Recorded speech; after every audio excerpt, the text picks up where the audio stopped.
The first step towards achieving your dreams is having the right coach. Get the best education with forensic classes by Diksha and make your NET forensic exam dreams come true. Download the app now. Before starting today's class, a quick reminder that we have an application. Application की link आपको description में मिल जाएगी, वहां से आप इसे download कर सकते हैं.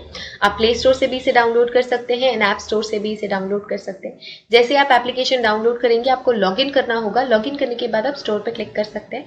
स्टोर में आपको कोर्स लिस्ट मिलेगी. इस कोर्स लिस्ट में से आप अपना डिजायर्ड कोर्स सेलेक्ट कर सकते हैं एंड एनरोल कर सकते हैं. फॉर एग्जाम्पल, अगर मैं फोरेंसिक साइंस नेट की प्रिपरेशन कर रही हूँ तो मैं फोरेंसिक साइंस नेट का कोर्स सेलेक्ट करूंगी. अगर मैं क्रिमिनोलॉजी की प्रिपरेशन कर रही हूँ तो मैं यूजीसी नेट क्रिमिनोलॉजी का कोर्स सेलेक्ट करूंगी. अगर मैं मास्टर्स की प्रिपरेशन कर रही हूँ, मुझे सेमेस्टर क्लासेस चाहिए तो मैं सेमेस्टर क्लासेस का कोर्स चूज करूंगी. फॉर एग्जाम्पल, अगर मैं यूजीसी नेट फोरेंसिक साइंस की प्रिपरेशन कर रही हूँ तो मैं फोरेंसिक साइंस का कोर्स चूज करूंगी. अगर मैं क्रिमिनोलॉजी की प्रिपरेशन कर रही हूँ तो मैं क्रिमिनोलॉजी का कोर्स चूज करूंगी. इसके अलावा सेमेस्टर क्लासेस भी अवेलेबल है एंड फोरेंसिक के फील्ड में जितने भी entrance examination, BSc entrance examination, MSc entrance examination के कोर्सेज भी अवेलेबल हैं. इसके अलावा साइंटिफिक ऑफिसर, साइंटिफिक असिस्टेंट के कोर्सेज भी अवेलेबल हैं. तो आप अगर किसी भी एंट्रेंस एग्जामिनेशन, किसी भी कॉम्पिटिटिव एग्जामिनेशन की प्रिपरेशन कर रहे हैं फोरेंसिक साइंस या क्रिमिनोलॉजी के फील्ड से, तो वो सारी की सारी क्लासेस आपको सिर्फ और सिर्फ मिलेंगी हमारे एप्लीकेशन पे. तो हमारा एप्लीकेशन डाउनलोड आप कर सकते हैं. Get to download our application and start your preparation with us. So basically we have two types of courses in our application, video lecture course and study material course. So video lecture course में आपको सारी की सारी चीजें मिलती हैं. Video lectures, PDF, study material, mock test, previous year question paper, everything. Study material course में आपको सिर्फ और सिर्फ study material, previous year question papers और मॉक टेस्ट मिलते हैं. वीडियो लेक्चर्स उसमें इंक्लूडेड नहीं होते हैं. So that's the basic difference between video lecture course and study material course. So it's clear now. You can join these classes according to your preparation and start preparing with us. करेंगे कि what is wild life forensics. तो जैसे मैंने बोला अभी कि wild life forensics काफ़ी बड़ा चैप्टर है या कोई बड़ा अम्ब्रेला है जिसमें पूरा का पूरा वाइल्ड लाइफ कवर होता है. बट अगर हम जाएं डेफिनेशन पे तो इसकी डेफिनेशन या आपको आइडिया चाहिए या इन्फॉर्मेशन चाहिए तो आपको क्या आइडिया लेना है. तो wild life forensic is the application of different aspects of natural and cultural sciences. तो कल्चरल साइंसेस भी इन्वॉल्व हो रही है और नेचुरल साइंस भी इन्वॉल्व हो रही है. तो वाइल्ड लाइफ फॉरेंसिक एप्लीकेशन है डिफरेंट नेचुरल और कल्चरल साइंसेस का. इनमें क्या आ जाएंगे, इसमें आ जाएगा एंथ्रोपोलॉजी, बायोलॉजी एंड केमिस्ट्री. तो anthropology, biology, chemistry, natural sciences भी आ गई, एंथ्रोपोलॉजी आ गई, तो कल्चरल साइंसेस भी आ गई. तो जब नेचुरल साइंसेस और कल्चरल साइंसेस का एप्लीकेशन करते हैं हम लॉ एंड ऑर्डर को मेंटेन करने के लिए रिलेटेड टू वाइल्ड लाइफ, तब वो वाइल्ड लाइफ फॉरेंसिक्स कहलाती है. These natural and cultural sciences are involved in the court of law focusing on the regulation of Wildlife Protection Act. Wildlife Protection Act को regulate करने के लिए ये aspects involve होते हैं, उन्हें कंजर्व करने के लिए, उन्हें प्रोटेक्ट करने के लिए. जैसे ह्यूमंस को प्रोटेक्ट करा जाता है, कुछ लॉ उन्हें दिए गए हैं, कुछ राइट्स उन्हें मिले हैं, वैसे ही एनिमल्स को भी कुछ राइट्स मिले हुए हैं. तो वो एनिमल स्पीशीज़ जो ऑलरेडी एक्सटेंड होने वाली है या बहुत रेयर स्पीशीज़ है तो आप उन्हें नहीं हार्म कर सकते या फिर आप उनसे छेड़छाड़ नहीं कर सकते. ये प्रोटेक्शन उन्हें हमारी गवर्नमेंट ने दी है, ये प्रोटेक्शन हमारी लॉ ने उन एनिमल्स को, उन प्लांट्स को दी हुई है. तो ये एनिमल्स, ये प्लांट्स हमारे वाइल्ड लाइफ का एक पार्ट होती है और जब इनसे रिलेटेड क्राइम्स होते हैं या फिर उन क्राइम को प्रोसेस करने के लिए आप नेचुरल और कल्चरल साइंसेस का एप्लीकेशन करते हैं तब वो वाइल्ड लाइफ फॉरेंसिक्स कहलाती है. अब वाइल्ड लाइफ फॉरेंसिक्स में किस तरीके के क्राइम हो सकते हैं, मैं कह रही हूँ क्राइम होंगे रिलेटेड टू वाइल्ड लाइफ. तो वो वाइल्ड लाइफ से रिलेटेड क्राइम कौन कौन से हो सकते हैं. तो इन क्राइम्स को हमने 4 मेजर कैटेगरी में, 4 मेजर कैटेगरीज में कैटेगराइज किया हुआ है. तो we have 4 major categories of crime against wildlife. तो पहला कौन सा कैटेगरी होता है, पहला होता है इलीगल ट्रैफिकिंग और पोचिंग. तो इलीगल ट्रैफिकिंग और पोचिंग मीन्स कि जो पोचिंग मीन्स हिंदी में अगर मैं बताऊं तो पोचिंग का मतलब होता है शिकार करना. तो शिकार करना इलीगल है. आप किसी भी जंगली जानवर का या कोई भी ऐसे वाइल्ड लाइफ या कोई भी प्रोटेक्टेड एनिमल या कोई भी ऐसी स्पीशीज़ जो स्पेशल है या जो बहुत रेयर स्पीशीज़ है तो आप उनकी पोचिंग नहीं कर सकते, आप उनकी ट्रैफिकिंग नहीं कर सकते. मीन्स उनको एक्सपोर्ट इम्पोर्ट नहीं कर सकते, उनसे रिलेटेड कोई भी उनके बॉडी पार्ट को इम्पोर्ट एक्सपोर्ट नहीं कर सकते, उनका आप उनकी हंटिंग नहीं कर सकते। पोचिंग का मीनिंग, पोचिंग से आप हंटिंग लगा लो कि पोचिंग का मतलब होता है अगर कोई इलीगली कोई भी पर्सन हंट कर रहा है एनिमल्स को या वाइल्ड लाइफ एनिमल्स या रेयर स्पीशीज़ की एनिमल को, तब वो इस कैटेगरी के क्राइम में आता है। जब कोई भी बंदा, कोई भी पर्सन ट्रैफिकिंग में इन्वॉल्व होता है एनिमल्स के या फिर पोचिंग में इन्वॉल्व होता है एनिमल्स के। आप ये सबने पता होगा कि जो सलमान खान पे केस चल रहा है वो पोचिंग से रिलेटेड ही केस है।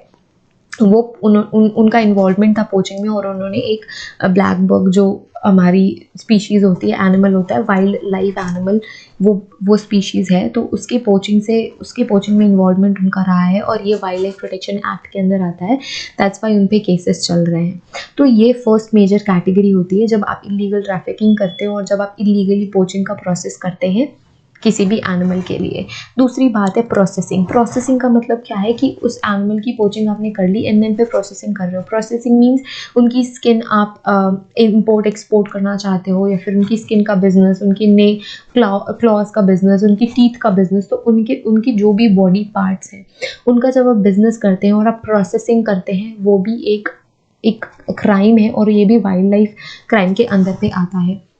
थर्ड आता है trading, shipping and moving.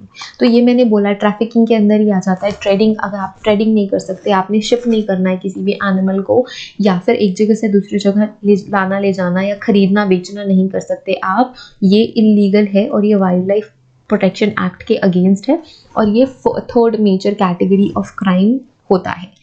Next आता है इन्फ्लिक्टिंग क्रूएलिटी। अगर आप किसी एनिमल के साथ क्रूअल हो रहे हैं, कुछ ऐसा एक्ट कर रहे हैं कि उन्हें मारना पीटना या फिर ऐसा कोई बहुत ज़्यादा तकलीफ देने वाला काम, जैसे कि आपने देखा होगा बहुत सारे बीच बीच में सर्कुलेट होते रहते हैं, वायरल होते रहते हैं कि कोई एनिमल की स्किन निकाल दी गई और उनको प्रोसेस किया जा रहा है। तो जब ये इन्फ्लिक्टिव क्रूएलिटी, ठीक है, उस एनिमल की डेथ नहीं हुई है, बट उन पे ऐसी क्रूएलिटी करी गई है जिससे वो ऑलरेडी अधमरे हो गए हैं या फिर अब उनकी लाइफ ऑलरेडी डेंजर में है, तब वो इस तरीके के क्राइम में इन्वॉल्व होती है कि आप एनिमल्स पे क्रूएलिटी नहीं कर सकते, आप उनके साथ ऐसा बुरा नहीं कर सकते, या फिर आप जो वाइल्ड लाइफ प्रोटेक्शन एक्ट के अंदर रजिस्टर की हुई चीज़ें हैं उनके अलग या फिर उनके अगेंस्ट में आप क्या वाइल्ड लाइफ प्रोटेक्शन एक्ट के लॉ के अगेंस्ट में कोई वर्क करते हैं, तो ये फोर्थ कैटेगरी ऑफ क्राइम में आता है। तो 4 तरीके के मेजर कैटेगरीज हो सकते हैं, ट्रैफिकिंग और पोचिंग,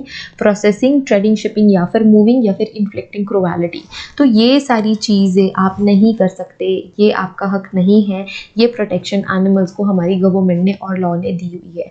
अगर इनसे रिलेटेड कोई भी एक्ट कोई पर्सन करता है तो वो लॉ के अगेंस्ट है, उसने क्राइम किया है और ये क्राइम वाइल्ड लाइफ क्राइम के अगेंस्ट, वाइल्ड लाइफ क्राइम में आएगा, वाइल्ड लाइफ प्रोटेक्शन एक्ट के अगेंस्ट हो जाता है।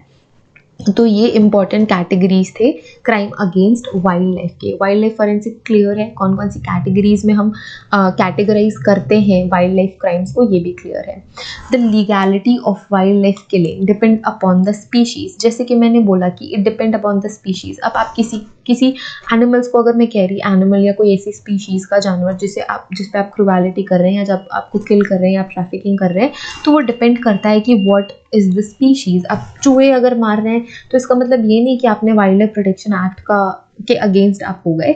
तो कुछ ऐसी स्पीशीज़ हैं जिन पे आप ये सारी चीज़ें नहीं कर सकते, ट्रैफिकिंग नहीं कर सकते, पोचिंग नहीं कर सकते, प्रोसेसिंग, ट्रेडिंग, ये सारी चीज़ें आप नहीं कर सकते। It depends upon the species. तो वो एनिमल की या वो प्लांट की या वो ट्री की स्पीशीज़ क्या है, ये डिपेंड करता है। But also the circumstances of killing animals, और ये भी डिपेंड करता है कि किस सर्कमस्टांसेस में आप उस एनिमल को किल कर रहे हैं। It's not always legal. तो ये जो किलिंग की प्रोसेस होती है वो हमेशा लीगल नहीं होती है। तो 2 चीज़ें आपने ध्यान में रखनी है कि वाइल्ड लाइफ किलिंग स्पीशीज़ पे डिपेंड करती है और सर्कमस्टांसेस ऑफ किलिंग पे डिपेंड करती है। और कुछ क्वेश्चंस इसमें हम ऐड कर सकते हैं जो कि लीगैलिटी को डिफाइन करती है। अब आप कब कौन से ऐसे कंडीशंस में समझेंगे कि हाँ this act is legal and this act is illegal, तो उसके लिए आपके पास कुछ क्वेश्चंस हैं कि आपको ये देखना है what is the species of victim. वो एनिमल जो विक्टिम है उसकी स्पीशीज़ क्या है। जैसे मैंने बोला स्पीशीज़ प्लेज इंपॉर्टेंट रोल। तो ये डिपेंड करता है कि जो एनिमल विक्टिम है उसकी स्पीशीज़ क्या है और ये कहाँ से आती है, where does it comes from, वो स्पीशीज़ कहाँ से आती है या वो स्पीशीज़ कहाँ की है। तो जो इंडियन एनिमल्स की स्पीशीज़ है वो इंडियन स्पीशीज़ होती है, और भी पूरे थ्रू आउट द वर्ल्ड ये जो ट्रेडिंग होती है वाइल्ड लाइफ एनिमल्स की वो पूरे वर्ल्ड में होती है। तो वो डिपेंड करता है, कुछ ऐसे एनिमल्स होते हैं जो रीजन स्पेसिफिक होते हैं, कुछ ऐसे एनिमल्स होते हैं जो सिर्फ और सिर्फ इंडिया में मिलते हैं, कुछ ऐसे एनिमल्स होते हैं जो सिर्फ और सिर्फ ऑस्ट्रेलिया में मिलेंगे, न्यूजीलैंड में मिलेंगे। तो ये जो स्पेसिफिक एनिमल्स की स्पीशीज़ है और जहाँ से ये बिलोंग करते हैं वो इम्पॉर्टेंट होता है। आपने ये देखना है कि what is legal and what is illegal, कौन कौन सी कैटेगरीज के स्टेटमेंट्स ऐसे हैं जो लीगल होंगे, या कौन कौन से ऐसे एक्ट हैं जो लीगल होते हैं और कौन कौन से ऐसे एक्ट हैं जो इलीगल होते हैं। ये आपको वाइल्ड लाइफ प्रोटेक्शन एक्ट में पता चलेगा। And if legal who committed the crime, अगर लीगल भी है, अगर वो क्राइम लीगल है तो किसने ये कमिट किया ये भी आपने देखना होता है। जो इलीगल वाइल्ड लाइफ ट्रेड होते हैं वो कितना नेट अमाउंट कितना उनमें अर्निंग करते हैं, वो 20 बिलियन एक ईयर में वर्ल्ड वाइड 20 मिलियन जो ट्रेडर्स होते हैं जो ये क्राइम कमिट करते हैं वो 20 बिलियन मनी वो बनाते हैं। और ये जो ट्रेडिंग होती है वाइल्ड लाइफ ट्रेडिंग के थ्रू, इसीलिए ही ये ट्रेडिंग चल रही होती है क्योंकि सबको पैसे कमाने हैं। और ये इसीलिए ये जो क्राइम कमिट करने वाले लोग होते हैं वो बिकॉज ऑफ मनी ये वाइल्ड लाइफ क्राइम को कमिट करते हैं। पोचिंग से कितना अर्न करता है कोई भी पर्सन, $1000 के आसपास। जो रेयर एनिमल्स होते हैं उनके बॉडी पार्ट के कुछ ग्राम्स भी उनको $1000 का प्रॉफिट देते हैं। इसीलिए ही लोग इलीगली वाइल्ड लाइफ एनिमल्स को ट्रेड करते हैं या उनकी पोचिंग करते हैं, जो कि 20 टाइम्स ज़्यादा है हेरोइन के प्रॉफिट से। तो कोई अगर पर्सन, कोई ऐसा क्रिमिनल है जिसे ऑप्शन है कि वो हेरोइन की ट्रेडिंग कर ले या फिर जो वाइल्ड लाइफ एनिमल्स है उनके बॉडी पार्ट्स की ट्रेडिंग कर ले, तो वो वाइल्ड लाइफ एनिमल्स की बॉडी पार्ट की ट्रेडिंग करेगा बिकॉज उसमें ज़्यादा प्रॉफिट है। वो थोड़े से रेयर एनिमल्स के थोड़े से बॉडी पार्ट से $1000 अगर कमा रहा है तो वो हेरोइन के बिजनेस में नहीं आएगा, इवन दो ये दोनों ही जो बिजनेसेस हैं ये इलीगल है और लॉ के अगेंस्ट है। बट वाइल्ड लाइफ क्राइम बढ़ने के कारण यही है कि जो कुछ रेयर एनिमल्स होते हैं उनके बॉडी पार्ट्स इतने ज़्यादा महंगे होते हैं जिससे उनको बहुत ज़्यादा प्रॉफिट होता है। That's why they commit wildlife crimes. इसके अलावा a species become rare from exploitation. कुछ ऐसी स्पीशीज़ है जो एक्सप्लॉयटेशन की वजह से रेयर हो जाती है। जो एक्सप्लॉयटेशन या जो एनवायरमेंट चेंजेस हो रहे हैं उनसे धीरे धीरे कुछ एनिमल्स है जो एक्सटेंट होते जा रहे हैं और वो स्पीशीज रेयर होती जा रही है, जिस वजह से उनकी जो वैल्यू है, उनके बॉडी पार्ट्स की जो वैल्यू है वो ब्लैक मार्केट में इंक्रीज होती जा रही है। और इसीलिए ही जैसे जैसे उनकी वैल्यू इंक्रीज होगी तो ये जो वाइल्ड लाइफ के अगेंस्ट काम करने वाले लोग हैं या जो क्रिमिनल्स हैं जो वाइल्ड लाइफ प्रोटेक्शन एक्ट को तोड़ते हैं उनकी प्रॉफिट बढ़ेगी और वो इन सारी चीज़ों में ज़्यादा इन्वॉल्व होंगे। तो ये टर्म्स होते हैं लीगैलिटी डिफाइन करने के। ऐसे कौन कौन से इलीगल वाइल्ड लाइफ ट्रेड्स होते हैं जो बहुत ज़्यादा कॉमन है, तो सबसे ज़्यादा कॉमन है टाइगर का। तो उसके क्लॉज, बोन्स, स्किन और विस्कर्स ये सारी के सारी चीज़ों की ट्रेडिंग करी जाती है, ब्लैक मार्केट में बेचे जाते हैं, एक जगह से दूसरे जगह शिप किए जाते हैं। तो इसीलिए टाइगर रिजर्व्स भी बनाए जाते हैं ताकि हम टाइगर्स को बचा के रख सके, उनकी जो स्पीशीज़ है उन्हें एक्सटेंट होने ना दें। तो जो ऐसे टाइगर्स की बहुत सारी स्पीशीज़ है, फिर कुछ ऐसी स्पीशीज़ है जो रेयर होती जा रही है क्योंकि उनका जो अमाउंट है वो कम होता जा रहा है। तो इनके जो क्लॉज हैं, बोन्स है, स्किन्स है, ये सारी की सारी चीज़ें मार्केट में, जो वाइल्ड लाइफ मार्केट होता है वहाँ पे खरीदी भी जाती है और बेची भी जाती है, जिससे बहुत ज़्यादा प्रॉफिट उन क्रिमिनल्स को होता है। सेकंड होता है लियोपर्ड। उनके क्लॉज के लिए या फिर बहुत सारे ऐसे बॉडी पार्ट से स्किन भी आ जाते हैं उनमें, उनकी स्किन के लिए। कभी आपने देखा होगा मूवीज़ में या ऐसे, तो कभी आपने देखा होगा कि जो आर्टिफैक्ट्स उन विलन्स के घरों में जो लगे हुए होते हैं, तो वो टाइगर का स्किन लगा हुआ होता है या फिर लियोपर्ड का स्किन लगा हुआ होता है। तो ये सारी चीज़ें यही क्रिमिनल्स वाइल्ड लाइफ को डिस्टर्ब करते हैं, टाइगर्स को किल करते हैं या फिर लियोपर्ड्स को किल करते हैं अपने प्रॉफिट के लिए। नेक्स्ट आ जाते हैं राइनो। उनके हॉर्न के लिए और उनके स्किन के लिए उन पे क्रूवलिटी दिखाई जाती है और उन पे क्राइम्स किए जाते हैं। नेक्स्ट आ जाता है एलिफेंट बिकॉज ऑफ आइवरी, और उन्हें कैसे मारा जाता है बिकॉज जो एलिफेंट है वो बहुत बड़े एनिमल्स हैं, उनको आप इजीली टैकल नहीं कर सकते, तो उनको हैंडल करने के लिए पॉइजन एरोज का इस्तेमाल किया जाता है। तो पॉइजन एरोज का अगर इस्तेमाल किया जाता है, बीइंग फॉरेंसिक साइंटिस्ट या कोई पर्सन है जो फॉरेंसिक्स की फील्ड से है या फिर फॉरेंसिक साइंस उसने पढ़ी हुई है, तो वो पॉइजन भी पता कर सकते हैं कि कौन सा पॉइजन यूज़ किया गया है। बट एलिफेंट को बेसिकली आइवरी के लिए ही क्रूएलिटी उन पे परफॉर्म करी जाती है या फिर उन्हें इसी वजह से ही मारा जाता है। तो ये इम्पॉर्टेंट कुछ ऐसे ऑब्जेक्ट्स हैं जिनके लिए वाइल्ड लाइफ के जो क्रिमिनल्स हैं इन एनिमल्स को मारते हैं या फिर इन एनिमल्स की ट्रैफिकिंग करी जाती है और पोचिंग करी जाती है। नेक्स्ट है कि वाइल्ड लाइफ